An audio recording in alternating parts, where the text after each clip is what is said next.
Hello, and welcome to the Iaconian Archives. I am the archivist, your host and reader. In this episode, I will be sharing an excerpt from 550 Years by author Victoria Ryan Meadow, a cautionary tale from the G1 universe. So pour yourself a glass of pure water, get comfortable at your console or in your berth, close your optics, and let's enter the archives.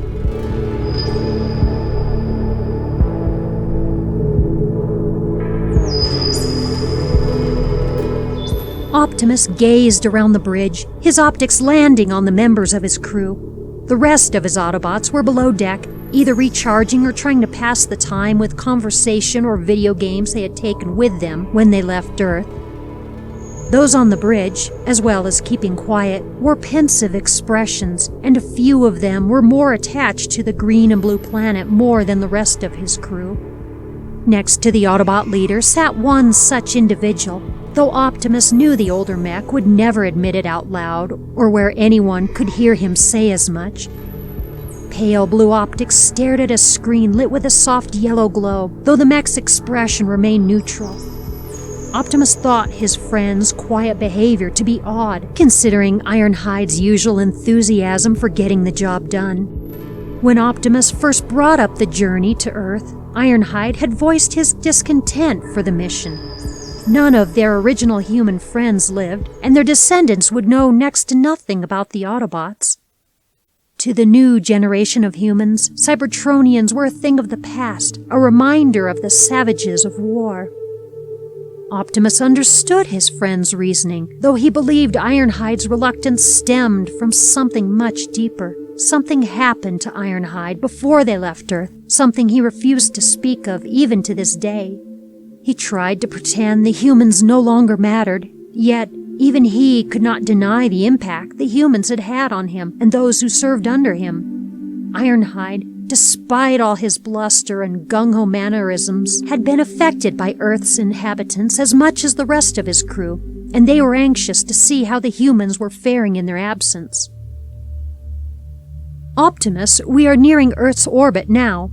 Perceptor's voice broke through the Autobot leader's reverie, and he turned his attention back to the task at hand. Immediately, he noticed the scientist's expression of concern and bafflement, and he knew something was wrong. "What is it, Perceptor?" he asked. "There's something you're not telling me, I can tell." The science officer paused for a moment. "We are not being hailed by any of the humans' local governments. In fact, we are not detecting very many of their satellites or any other communication devices in use." Prime simply stared at the science officer, his mind refusing to process the information given to him. He did not want to believe situations for the humans had deteriorated so badly their technology suffered for it. Granted, compared to the Autobots and their Decepticon counterparts, humans were frail and short-lived. If they were lucky, they would soon reach the same technological status as the Cybertronians during their first era of peace. Humans were, for the most part, intellectually inferior to the Cybertronian race and caught up in the worries of their own lives, but there were some amongst them that held great potential. It was in those individuals Optimus chose to place his faith. Perhaps that was why Perceptor's news was disturbing the Autobot leader. Then again, he surmised perhaps it was their cleverness and ingenuity that caused such a worldwide technology failure. There were many among the human race still violent in nature. As a whole, humans had a long way to go before they could reach an enlightened state of mind, a state that would bring an end to all of the fighting, the pain, and the suffering. Prime mentally shook his head and returned his attention back to Perceptor. It would not do him, nor anyone else, any good to speculate on the causes for a technological blackout for the humans. He would wait until he stepped on dirt before he reached a decision. "Is there anything else, Perceptor?" "As a matter of fact, Prime, there is," the science officer stated.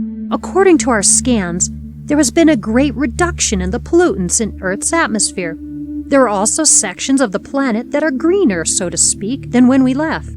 We are detecting several carbon-based life forms, but we are unable to determine whether they are human or something else entirely. Our computers are, I'm afraid to say, too inadequate to make any clear distinctions. It is entirely possible that the human race has evolved into something no longer reminiscent of their original forms.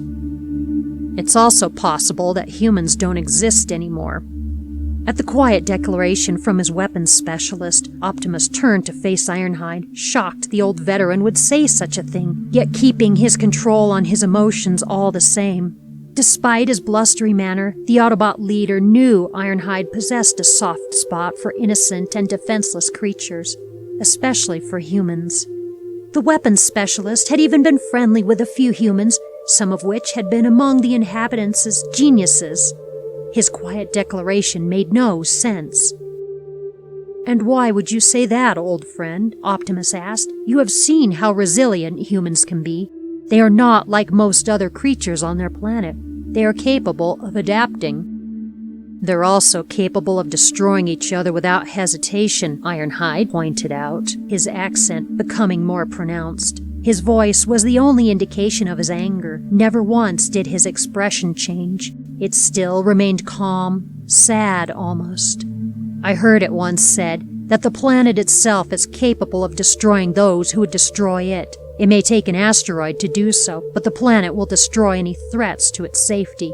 Earth itself will outlive the human race." "Sounds like one of the doomsayers," Sideswipe muttered. The red Lamborghini twin sat not too far from the weapons specialist. Or what did they call those people?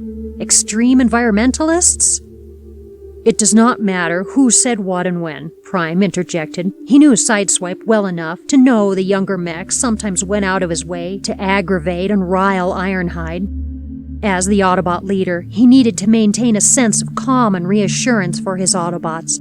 Fighting amongst themselves was unnecessary and would accomplish nothing.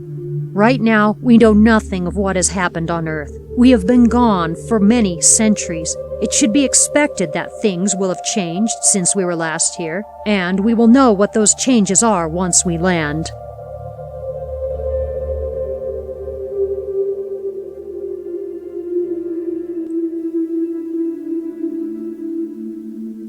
You can find this story posted in its entirety at archiveofourown.org, along with nearly 40,000 original Transformers transformative works.